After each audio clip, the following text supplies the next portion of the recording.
পাহাড়, জঙ্গল আর পাহাড়ি নদী, এই তিনটের মিলবন্ধন রয়েছে এখানে। এই জায়গাটায় এলে আপনি বুঝতে পারবেন প্রকৃতির সৌন্দর্য কিভাবে উপভোগ করা যায়। এত সুন্দর নদীর জল কাঁচের মতো স্বচ্ছ, আর নদীর উপরেই রয়েছে একটা ঝুলন্ত এই কাঠের ব্রিজ, যেটা দিয়ে যাওয়া যায় ওই গভীর জঙ্গলে। ওইদিকে কি আছে সেটাও দেখাবো। আরও একটা বড় ল্যান্ডস্কেপ এরিয়া জুড়ে এই নদীর ঝর্ণার জলে চান করার সুযোগ। আজকে আমি আপনাদের নিয়ে যাব এই জায়গাতে। এই জায়গাটির নাম হচ্ছে রঙ্গ, আর তার সাথে এর পাশেই একদম সুন্দর একটা হোমস্টে। এই সব কিছুই নিয়ে থাকছে আজকে রঙ্গর গল্প। তো চলুন শুরু করা যাক আজকের ভ্রমণ কাহিনী রঙ্গকে কেন্দ্র করে। নমস্কার বন্ধুরা, দেখা হবে রবিবারে আরও একটি নতুন ব্লগে আপনাকে স্বাগত। এবারের আমাদের ট্রিপটা হচ্ছে কিন্তু পাহাড় আর ঝর্ণায় ঘেরা ঝালং নদীর পাশে রঙ্গ বলে একটা। আমি এখন দাঁড়িয়েছি সাঁইথিয়া রেলওয়ে স্টেশনের 3 নম্বর প্ল্যাটফর্মে। আর এখানেই আমাদের আজকের ট্রেন চলে আসবে কাঞ্চনকন্যা এক্সপ্রেসের। বেস্ট পার্ট হচ্ছে যারা আলিপুরদুয়ার যান আর কি, তো পুরো ডুয়ার্সের মধ্যে দিয়ে এই ট্রেনটা যায়। আমরা তো নিউমাল জাংশন অব্দি যাবো, তো কিছুটা পার্ট আপনাদেরকে দেখাবো শিলিগুড়ি থেকে নিউমাল জাংশনের জার্নিটা, যেটা কিন্তু আমার খুব ভালো লাগে। আর চলুন আপনাদের সাথে আমরাও আরেকবার দেখে নিই এই জার্নিটা। দেখতে দেখতে আমাদের ট্রেন 3 নম্বর প্ল্যাটফর্মে ঢুকছে, আর এই ট্রেনে করেই আমাদের এবারে ডেস্টিনেশন নিউমাল জাংশন। সুপ্রভাত বন্ধুরা, আমরা এখন শিলিগুড়ি জাংশনের 3 নম্বর প্ল্যাটফর্মে দাঁড়িয়ে আছি। আর এই আমাদের ট্রেন কাঞ্চনকন্যা, এখান থেকে আমরা যাব নিউমাল জাংশন। আর এই জার্নিটা আমি আপনাদের সাথে শেয়ার করবো বলেছিলাম, মানে শিলিগুড়ি থেকে নিউমাল জাংশনের যে জার্নিটা, এটা কিন্তু খুব সুন্দর লাগে আমার পার্সোনালি। আপনাদের কেমন লাগে সেটা কিন্তু অবশ্যই কমেন্ট করে জানাবেন। আর চলুন এবার আমরা শিলিগুড়ি থেকে নিউমাল জাংশন যাব এই ট্রেনে। সিগন্যাল হয়ে গেছে, গাড়ি ছেড়ে দেবে। এবারে আমার যাত্রীর সঙ্গী কারা? উনি তো থাকে প্রত্যেকবার, ঈশান। আর এবার জয়েন করেছে নীলটু বৌদি আর আমাদের এই পুচকে সোনাটা। অঙ্কিত একবার হাই করে দাও তো ওইদিকে। তো শিলিগুড়ি জাংশন ছেড়ে আমাদের ট্রেন ছুটে চলেছে নিউমাল জাংশনের দিকে। আর আমরা এখন বেরোবো মহানন্দা ব্রিজ। আর সেবকের পরে কিন্তু পুরো জার্নিটা আপনাদেরকে দেখাবো আপ টু নিউমাল জাংশন। মহানন্দা নদীর জল কিন্তু এখন মিডিয়াম, সেরকম জল নেই। আমরা ভেবেছিলাম যে অনেকটাই জল হয়তো থাকবে, দেখা যাক তিস্তা নদীতে কিরকম জল আছে। এই ডুয়ার্সের মধ্যে জার্নি করার জন্যই কিন্তু আমরা এই কাঞ্চনকন্যা ট্রেনটাকে প্রেফার করতে পারি। এখানে আমরা হাতিও দেখতে পারি, ময়ূরও দেখতে পারি, বা অন্য কিছু।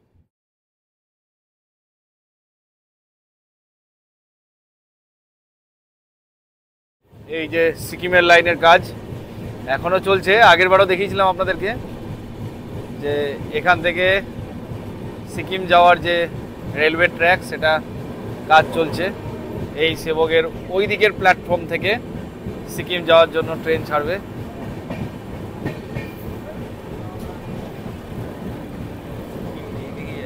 হ্যাঁ, এই দিকে গিয়ে টানেল দিয়ে বাঁ দিকে ঢুকে সিকিম যাবে। এই যে সেবক রেলওয়ে স্টেশন, ওই যে দূরে সিকিমের টানেল, টানেল 1, পোর্টাল 1। ওই যে টানেলটা দূরে, ওই টানেল এইদিকে লাইন পেতে, ওই যে লাইন পাচ্ছে ওই টানেলে ঢুকে যাবে। এই যে রাস্তাটা আমাদের সবার চেনা রাস্তা, এই রাস্তা দিয়েই কিন্তু মেনলি দার্জিলিং, কালিম্পং, কার্শিয়াং, গ্যাংটক যাওয়ার রাস্তা। আর এই যে সুন্দর তিস্তা ব্রিজ, এই তিস্তা ব্রিজে দেখবো জলের পরিমাণ কতটা। তিস্তা কিন্তু ভয়ঙ্কর রূপ ধারণ করে এই বর্ষাকালে। আর এই জায়গাটা কিন্তু আমার বেস্ট লাগে।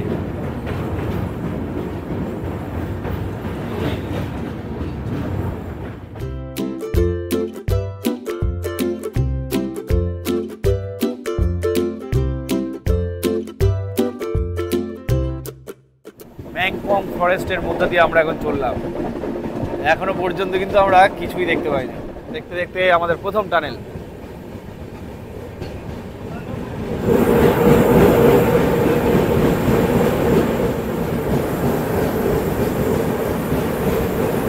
জঙ্গল আর চা বাগানের মধ্যে দিয়ে আমাদের ট্রেন ছুটে চলেছে নিউমাল জাংশনের উদ্দেশ্যে। আর আমরা উপভোগ করলাম এই সুন্দর প্রাকৃতিক দৃশ্য, যার কিছুটা আমি আপনাদের সাথে শেয়ার করলাম। তো আমরা এখন দাঁড়িয়ে আছি বাগড়াকোট রেলওয়ে স্টেশনের। এখানে সিগন্যাল এখন রেড হয়ে গেছে, তার কারণ ওই দিক থেকে মানে ডাউনে একটা ট্রেন আসছে। এখানে সিঙ্গেল লাইন, তার জন্য এরকম স্টেশনে মাঝে মাঝে আপনাকে দাঁড় করিয়ে দেয়, যাতে পরবর্তী ডাউনের ট্রেন এমন একটা স্টেশনের জায়গায় বা কোনো স্টেশনের জায়গায় দাঁড়িয়ে গো থ্রু করতে পারে। আর কিছুক্ষণ পরেই আমরা আমাদের নিউমাল জাংশন ডেস্টিনেশন স্টেশনে আমরা নেমে দাঁড়িয়েছি, কিন্তু একদম পুরো চা বাগানের পাশেই। পুরো জায়গাটা কিন্তু অপূর্ব। তো বেস্ট পার্ট ইজ দ্যাট এই ট্রেন জার্নিটা কিন্তু আপনার সব থেকে ভালো লাগবেই লাগবে। মানে শিলিগুড়ি থেকে নিউমাল জাংশন অবধি এই কাঞ্চনকন্যার জার্নিটা। আচ্ছা, আর একটা জিনিস আপনাদের বলে দিই, অনেকের ইচ্ছে থাকে এই কাঞ্চনকন্যার ট্রেনের টিকিট পায় না কিন্তু এই জার্নিটা করার। তাদের ক্ষেত্রে বলবো আপনারা সকালবেলায় যত সকালে সম্ভব আপনি এনজিপি স্টেশন চলে আসুন। আর এনজিপি স্টেশন থেকে সকাল 7:10 একটা NJP Alipurduar tourist special Vistadome train ছাড়ে, ছোট একটা ট্রেন, যেখানে ভিস্তাডোম ছাড়াও আপনি এসি চেয়ার কার আর নন রিজার্ভেশন কামরাও থাকে। তো সেই ট্রেনে করে কিন্তু আপনি এই রুট দিয়ে যেতে পারবেন। কখনো ঘিস কখনো চিল, সব নদী পার করে আমরা ছুটে চললাম নিউমাল জাংশনের দিকে।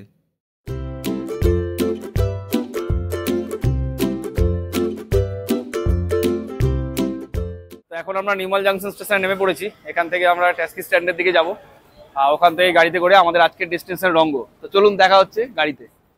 আমরা এখন দাঁড়িয়ে আছি নিউমাল জাংশন স্টেশনের একদম বাইরে, আর এর বাইরেই রয়েছে একটা ট্যাক্সি স্ট্যান্ড। আগের তুলনায় কিন্তু এখন অনেকগুলোই গাড়ি এখানে দাঁড়িয়ে থাকে। আমার আগের এপিসোডে আমরা যখন ডুয়ার্স ঘুরেছি বা কোলাখাম ঘুরেছি তখন কিন্তু এত গাড়ি আমি দেখিনি। বর্তমানে গাড়ির সংখ্যা অনেক বেড়েছে, এটা কিন্তু একটা ভালো দিক যদি আপনি অ্যাডভান্স বুকিং না করে থাকেন গাড়ির। আর আমরা এবার রঙ্গ যাচ্ছি এখান থেকে ডাইরেক্ট রিজার্ভ গাড়িতে করে, যেহেতু আমরা 6 জন আছি। আমরা একটা বড় গাড়ি ভাড়া করেছি, যেখানে ভাড়া নিয়েছে আমাদের 2500 টাকা। আর ছোট গাড়িতে করে যদি যান আপনি, তাহলে ভাড়া পড়বে মোটামুটি 1800 থেকে 2000 টাকা। সিজন অনুযায়ী দামটা একটু এদিক ওদিক হতে পারে। সেক্ষেত্রে আপনি, আমি যে গাড়িতে করে যাচ্ছি ওর নাম্বারটা স্ক্রিনের উপর শেয়ার করে দেবো, ওর গাড়িতে করেও যেতে পারেন বা এখান থেকে এসেও গাড়ি ভাড়া করে নিতে পারেন। এইটা হচ্ছে আজকে আমাদের গাড়ি, এই যে গাড়ির নাম্বার। তো এটাতে করেই আজকে আমরা রঙ্গ পর্যন্ত যাব। তো চলুন দেখা হচ্ছে রাস্তায়। আমাদের গাড়ি এখন এগিয়ে চললো রঙ্গর উদ্দেশ্যে। আমরা এখন পেরোচ্ছি মালবাজার। এখান থেকেই আপনি শেয়ার গাড়ি বা নর্থ বেঙ্গলের কিছু বাস পেয়ে যাবেন রঙ্গর উদ্দেশ্যে। আর এই চালসা মোড় থেকে একটু এগিয়েই পড়বে কুনিয়া মোড়। এই কুনিয়া মোড় থেকে বাঁ দিকে চাপড়ামারি ন্যাশনাল ফরেস্টের যে রোডটা আছে সেই রোড ধরে এগিয়ে যেতে হবে কুমানি মোড়ের উদ্দেশ্যে। কুমানি মোড় থেকে আমরা একটু ডান দিকে নিয়ে নেব, যেটা বিন্দু ঝালং যাওয়ার রাস্তা। কুমানি মোড় পেরোতেই শুরু হয়ে গেল বৃষ্টি, আর বৃষ্টির মধ্যে জঙ্গলের মাঝখান দিয়ে আমরা এগিয়ে চললাম রঙ্গর উদ্দেশ্যে। এই এক্সপিরিয়েন্সটা কিন্তু অন্যরকম, খুব ভালো লেগেছিল। এইরকম একটা ওয়েদার আমরা পেয়েছিলাম কুমানি মোড় পেরোনোর পরই। তারপর একটু এগিয়ে এসেই পড়বে এইরকম একটা মোড়, যার ডান দিক দিয়ে চলে যাচ্ছে ঝালং বিন্দু, আর বাঁ দিক দিয়ে ডালগাঁও ভিউ পয়েন্ট, তার সাথে রঙ্গ যাওয়ার রাস্তাও। তো আমরা চলে যাব বাঁ দিক দিয়ে। তারপর এলো আবার জঙ্গল আর আঁকাবাঁকা পাহাড়ে পথ। এই আঁকাবাঁকা পাহাড়ে পথ বেয়েই আমরা পৌঁছে গেলাম রঙ্গ। কিভাবে আমাদের জার্নিটা যে কমপ্লিট হয়ে গেল আমরা নিজেরাও বুঝতে পারিনি। এখন আমরা রঙ্গ পৌঁছে গেছি। রঙ্গতে আমাদের রিভার ভিউ হোমস্টে, এই যে রঙ্গ রিভার ভিউ হোমস্টে। একটু এগিয়ে বাঁ দিকে আমরা এইদিকে এগিয়ে যাব। তো আমরা নিচের দিকে এখন নামছি, একটু সাবধানে নামতে হবে। একদম নদীর পাশে থাকবো বলে আমি এই হোমস্টেটা চুজ করেছি।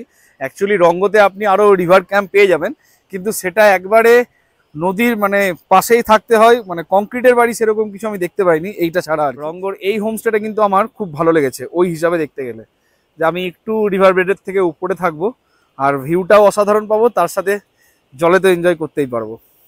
তবে এই মুহূর্তে রকি আইল্যান্ডে থাকতে যারা চাইছেন তাদেরকে বলবো একটু অ্যাভয়েড করুন, কারণ রকি আইল্যান্ডে কিন্তু জলের পরিমাণ এত বেশি যে আপনি ওখানে চান করতে পারবেন না বা নামতে পারবেন না। সেক্ষেত্রে রঙ্গটা আপনি প্রেফার করতে পারেন। এই যে একটা হোমস্টে, রঙ্গ রিভার ভ্যালি হোমস্টে। এই হোমস্টেটা এইদিকে, আমরা কিন্তু এটাতে বুকিং করিনি, আমাদের বুকিং আছে এইটাতে, অতিথি রিভার সাইড হোমস্টে। চলুন আমরা হোমস্টের উপরে যাই। প্রথমে পুরো ব্যালকনিটা দেখিয়ে দিই আপনাদেরকে, যার এদিকের ভিউ এইরকম। তো চলুন প্রথমে আগে রুমগুলো আপনাদের, এই টপ ফ্লোরের রুম নিয়েছি। তো এই যে আমাদের রুম, এটা একদম কর্নারের রুমটাতে দুটো উইন্ডো পাওয়া যায়। বেড থেকে শুয়ে শুয়ে আপনি সেরকম উইন্ডো থেকে ভিউ পাবেন, মানে রিভার ভিউ। জাস্ট ভিউটা বুঝতে পারছেন।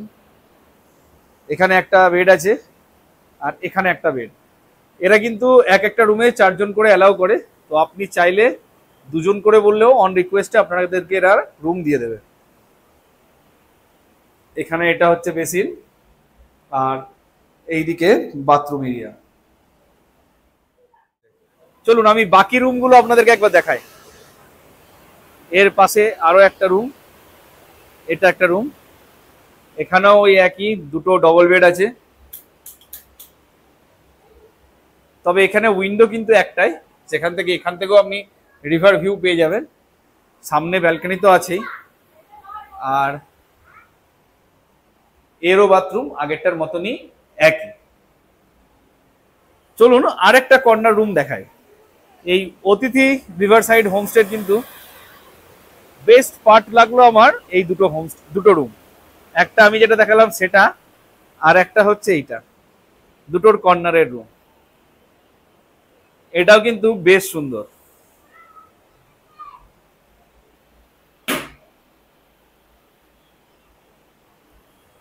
তো এবার আমরা একটু ফ্রেশ হয়ে নিই, তারপর আমরা এই জলের মধ্যে নিচে নামবো। জলের স্রোত বেশি হলেও জল কিন্তু খুব পরিষ্কার, মানে আমি যে উদ্দেশ্যে এসেছি সেইটা আমার কিন্তু একদম সফল হয়েছে।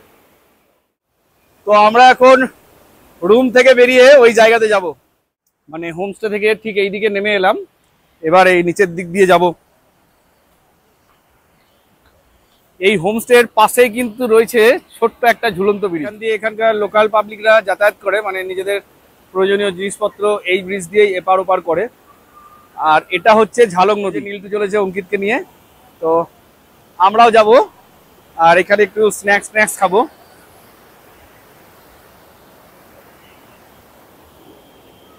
এই যে আমরা একদম ব্রিজের মাঝখানে দাঁড়িয়ে আছি, আর এইটা হচ্ছে আমার রুম। হ্যাঁ, কি সুন্দর না চারিদিকটা।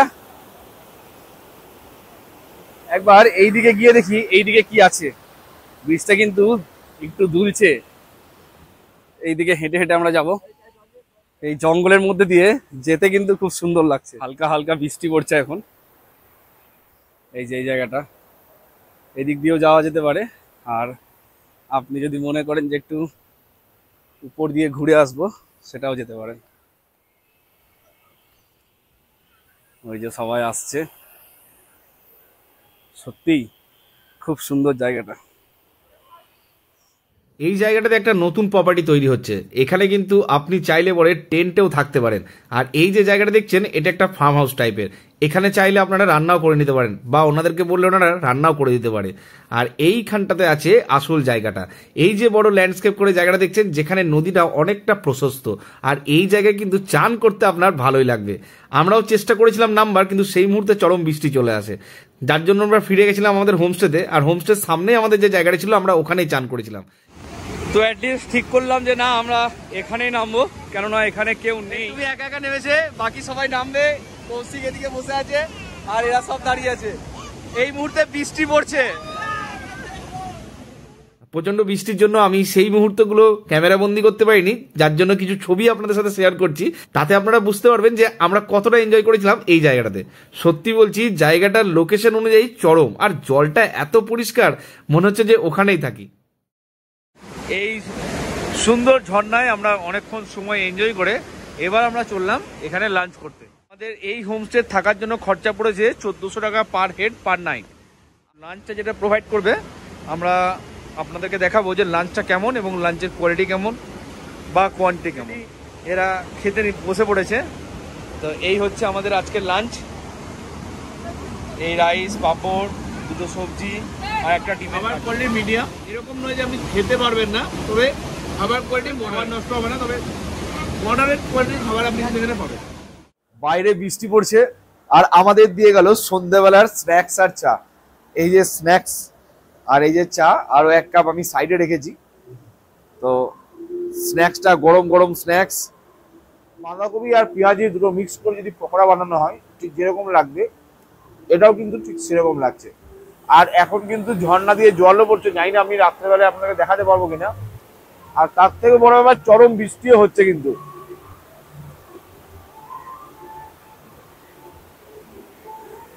এই যে বৃষ্টি হচ্ছে, তো বৃষ্টির ওয়েদার, পাশে ঝর্ণার জল, আর সন্ধ্যাবেলায় পকোড়া চা, যা সন্ধ্যাবেলাটা জমিয়ে দেওয়ার জন্য যথেষ্ট। রাত্রেবেলা ডিনার চলে এসছে। আমরা রুটি আর চিকেন নিয়েছি। এই যে চিকেন, এখানে একটা কোয়াশের সবজি দিয়েছে, এখানে গল্লা ভাজা, ওদিকে পায়েল রাইস নিয়ে নিয়েছে, আর রুটি আমাদের দিয়ে যাচ্ছে। তো খাবারের কোয়ালিটি দুপুরে তো বললাম মডারেট, এটা বলবো যে কেমন হয়েছে। তো রাত্রে ডিনার নিয়ে বসে পড়েছি। কোয়ালিটি অ্যাভারেজ বলতে পারেন, টেস্ট আছে কিন্তু খুব একটা আমার ভালো লাগে। রাত্রেবেলার হোমস্টের ব্যালকনি থেকে এইভাবে ঝালং নদীটিকে দেখার এক্সপিরিয়েন্স কিন্তু সম্পূর্ণ আলাদা।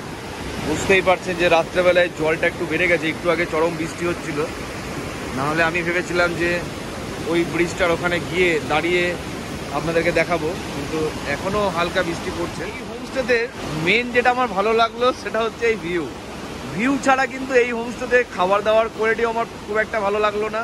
পরিষ্কার পরিচ্ছন্ন মোটামুটি বলতে পারেন, জানলা দরজা কল নিয়ে একটু ইস্যু আছে, যেগুলো হয়তো এইরকম রিমোট লোকেশনে আপনাকে অ্যাডজাস্ট করে নিতে হবে এরকম ভিউ এনজয় করার জন্য। রঙ্গতে কিন্তু প্রথম দিন আমাদের এভাবেই পেরিয়ে গেল। সুপ্রভাত বন্ধুরা, সকালবেলায় মর্নিং টি দিয়ে গেছে, তো এই উঠেই চা খাচ্ছি আর পাশে এত সুন্দর ভিউ। তো এই ভিউটা আমি একবার আপনাদের সাথে শেয়ার করতে চাই। চাটাও কিন্তু খুব সুন্দর বানিয়েছে, দেখুন পুরো বিছানায় শুয়ে শুয়ে না এই সুন্দর মনোরম দৃশ্যটা, এটা কিন্তু অপূর্ব, যেটা স্পেশালি এই রুম থেকে আমি পাচ্ছি এই মুহূর্তে।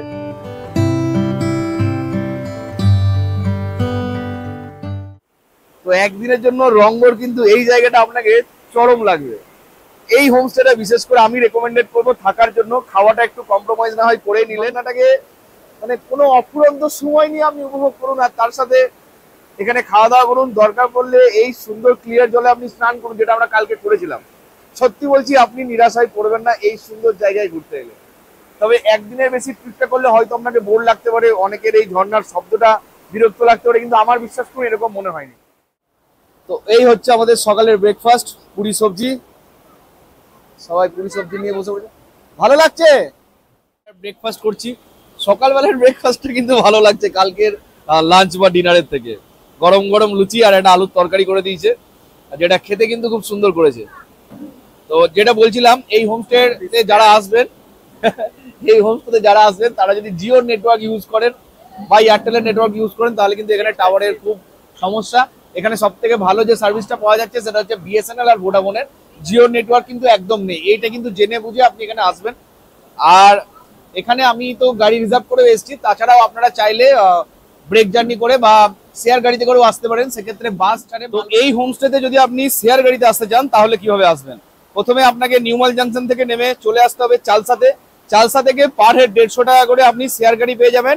এই রাঙ্গোর এই হোমস্টে আসার জন্য আপনাকে বলতে হবে যে আমি ময়দান গাঁও বলে যে জায়গাটা আছে রাঙ্গোর ময়দান গাঁওয়ে নামবো, বা আপনি হোমস্টের যে নাম্বার আমি শেয়ার করেছি আগে স্ক্রিনের উপরে, ওনাদের সাথে কথা বললেও ওনারা শেয়ার গাড়ি কিভাবে আসবে, কোথা থেকে যাবে সেই ব্যবস্থাও করে দেবে। তো ওভারঅল হোমস্টের গল্পটা আমি দেখালাম, রুম দেখালাম, ভিউ দেখালাম, হোমস্টের সবকিছুই ভালো, খাওয়া দাওয়া মিডিয়াম, হোমস্টের ছেলেদের ব্যবহারও ভালো। যেটা নেগেটিভ পয়েন্ট সেটা হচ্ছে এখানে ভোডাফোন ছাড়া বা বিএসএনএল, ভোডাফোন আর বিএসএনএল ছাড়া কোনো ফোনেরই নেটওয়ার্ক আপনি ঠিকঠাক পাবেন না। এটা জেনে বুঝে এই হোমস্টেতে আসবেন। আর নেটওয়ার্ক ছাড়া কিন্তু আমাদের ওয়ান ডে স্ট্যান্ড কিন্তু হেভি লেগেছে। আপনাদের কেমন লেগেছে সেটা অবশ্যই জানাবেন, আর এই হোমস্টেটা কেমন লাগলো সেটাও কিন্তু অবশ্যই জানাবেন। আর এখান থেকে আপনারা কোথায় কোথায় ঘুরতে যাবেন এইবার এই পর্বটা বলবো, মানে এই হোমস্টে থেকে আপনি